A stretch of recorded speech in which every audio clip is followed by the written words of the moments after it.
Bonjour tout le monde, je vais vous présenter dans cette capsule vidéo ma partie qui s'articule autour de la sociologie des usages d'éthique. Donc, comme vous savez, la notion d'usage d'éthique a commencé par l'avènement des médias, lorsque les chercheurs ainsi que les spécialistes analysaient l'influence des médias sur les usagers et les effets de la communication de masse sur l'opinion publique. Des chercheurs ont voulu changer cette démarche focalisée sur les médias et s'orienter vers les études autour de l'usage de ces médias. Les études sur l'usage d'éthique ont donné naissance à un nouveau terme, celle de l'appropriation d'éthique. Cette notion avait en premier lieu une vocation sociopolitique puisqu'on parlait de l'appropriation des moyens de production avec les études de Karl Marx. Donc, on peut définir l'appropriation comme une adaptation à l'utilisation de quelque chose, un objectif d'harmonie entre une chose et l'usage auquel on la destine.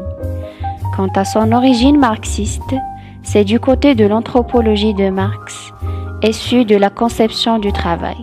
L'appropriation est donc associée à des dimensions majeures, à l'action sur le monde, le travail, la praxis, mais comme accomplissement individuel et non pas comme démarche collective.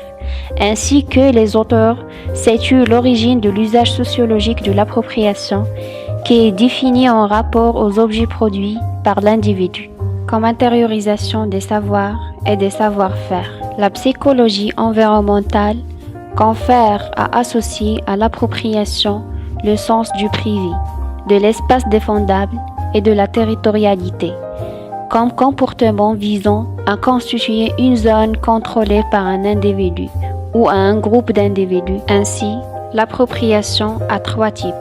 L'appropriation des chez-soi, qui est un processus d'élaboration, un mouvement des initiatives non violentes, l'appropriation de l'espace et d'une constellation. En relation avec l'habitat, l'appropriation de l'habitat désigne la disposition à engendrer des pratiques sur l'espace habité. Concernant l'appropriation et identification, on parle de l'identification et l'inscription d'un monde d'être.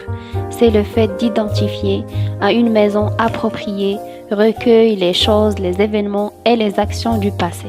Cependant, que l'appropriation d'éthique est définie comme un processus d'intériorisation progressive de compétences techniques et cognitives chez les individus et les groupes qui emploient jour après jour ces technologies pour les rendre propres à son usage.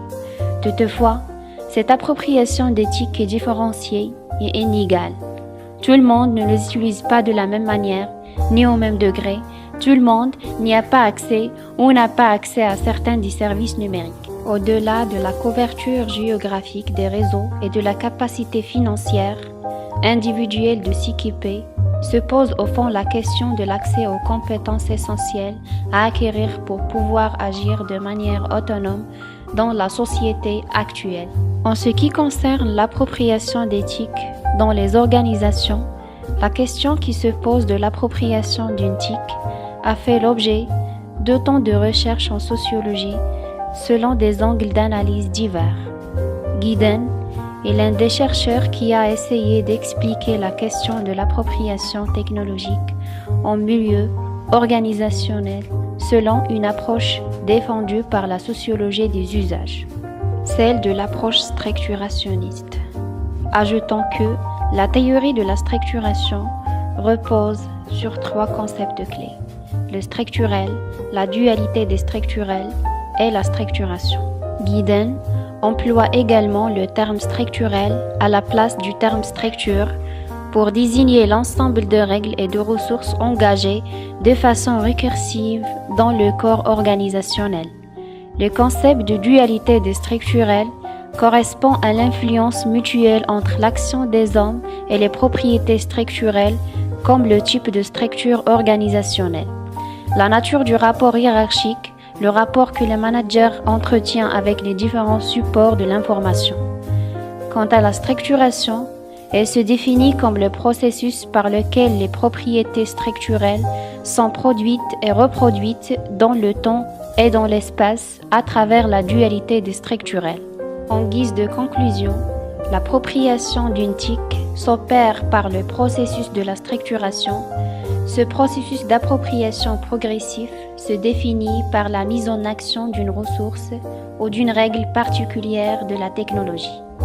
La théorie de la structure rejette l'idée de la causalité entre l'action et la structure et postule que l'organisation résulte d'une relation de dualité au cours de laquelle l'action et la structure se construisent par récursivité.